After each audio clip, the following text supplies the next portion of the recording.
What's up, you guys? It's Cody coming back at you with another video. It's been a few days. I was out of town for the weekend. I was out at Havasu at the river. That was tons of fun, man. And every time I go there, I want to buy a boat so bad. One day I'm going to get one and I'm going to have a white and black boat. I'm going to tow it behind this beast. It's going to be sick, man. White and black 7.3 with a white and black boat behind it. It's going to be badass. The white and black Corvette one day. Well, I want it all.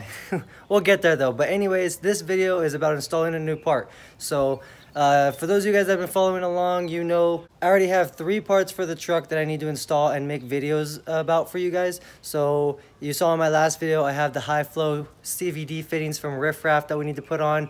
I have the move bumper. It came in the mail. We need to weld and fab that up and put it on.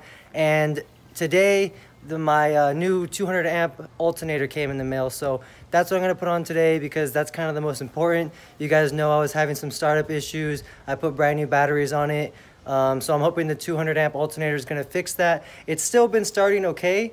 I was in Havasu for 2-3 days. The truck sat for 3.5 days and started right up when I went to work this morning. It cranked for a few seconds. It cranked kind of slowly and built up, but it started after sitting for 3.5 days, so it's fine. But just hopefully, you know, the batteries, they were 1.5 years old and they went out, so hopefully the 200 amp alternator will make them last longer. So that's what I'm gonna do for you guys today.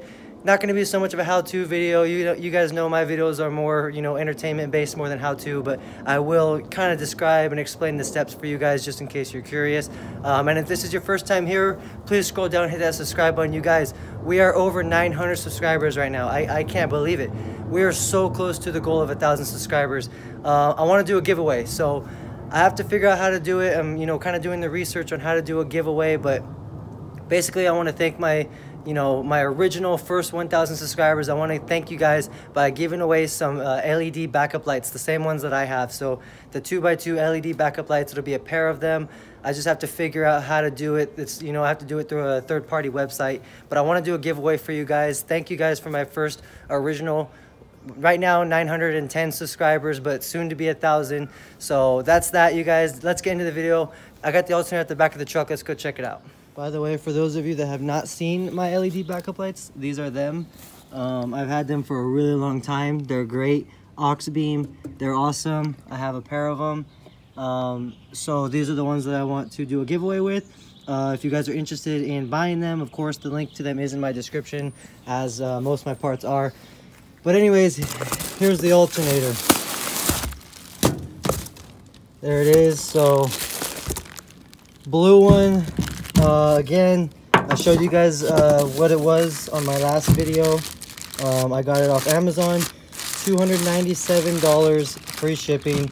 I was looking around for alternators, and for the price of this and what you get, I mean, $300 is a really good price, and it had pretty good reviews. You know, other alternators I were finding were like a minimum like $400 up to $600 for 200 amp alternators. It had good reviews. I had a subscriber actually tell me about it and send me the link. He said he's had it on his truck for years and loves it. And then, like I said, the reviews were good. So $297 in free shipping. Pretty good price, pretty good deal. So yeah, that's it, you guys. We're gonna throw this on. Like I said, the link to it is in my description if you guys need one.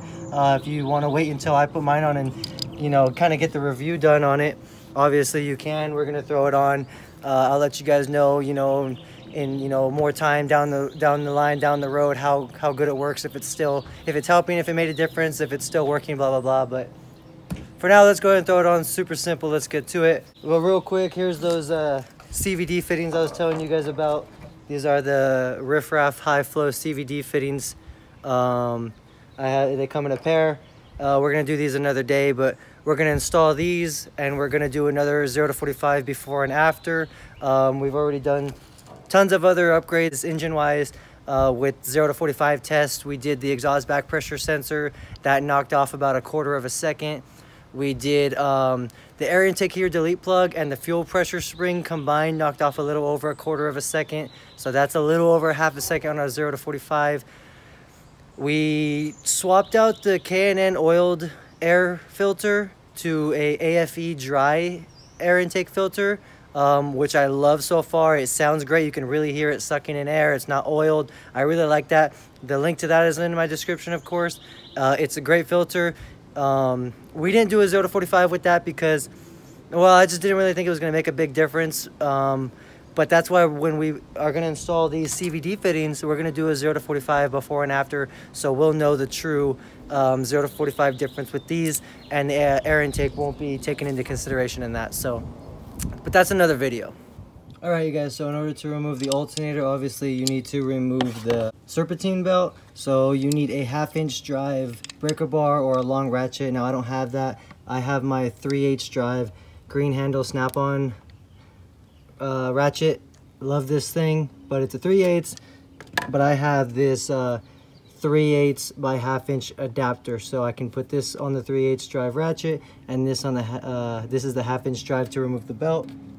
So there's my 1/2-inch drive on the end of my ratchet, and then you're gonna need to put it down. I don't know if I'll be able to get you guys a good view with the camera, but there's basically this block right here that the 1/2-inch drive has to go into. I'm not gonna be able to do it with the camera in my hand, but it goes right in here in this block, and then you you know, you push that and it loosens the belt and you pull the belt off the alternator. Alright, you guys, so the belt is off, and of course before I even removed the belt I had disconnected both batteries. You want to disconnect both batteries. Now that the belt is off, this is a good time to just to be safe, check and make sure that your pulley on the old alternator and your serpentine belt matches the pulley on the new alternator. So we're good there, but that's just a good thing to double check. So the next thing you're going to do is simply remove these 3 mounting bolts here, and then you have the hot power cable, I believe to the batteries, and then you have this plug right here. So you're going to remove those and your 3 mounting bolts, and that's pretty much it. The alternator comes out, and then you put the new one in reverse. All right, you guys, so that's pretty much it. The new alternator is in.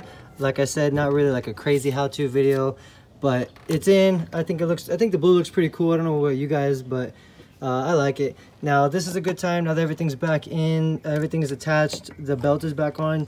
You want to make sure that, you know, the ribs, everything is lined up, the belt is in there correctly on all your pulleys. Check down there, make sure the belt is on that pulley correctly, stuff like that. So just make sure they're all good. Now we're going to go ahead and reconnect the batteries and then start up and see how it goes. By the way, this is pretty much I just pretty much have this socket set. It has metric and standards on it. I used this is my 1/2-inch long snap-on combination wrench, and I used that to remove to crack these loose. They were pretty tight, so the long 1/2-inch wrench was nice.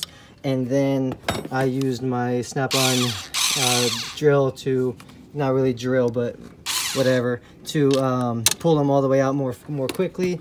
And then I used a 10mm socket to take off this nut back here for the hot. So that's pretty much all the tools you need. And then of course, for me it's a 1/2-inch socket for the battery connections. So, and then of course your 1/2-inch drive ratchet or breaker bar.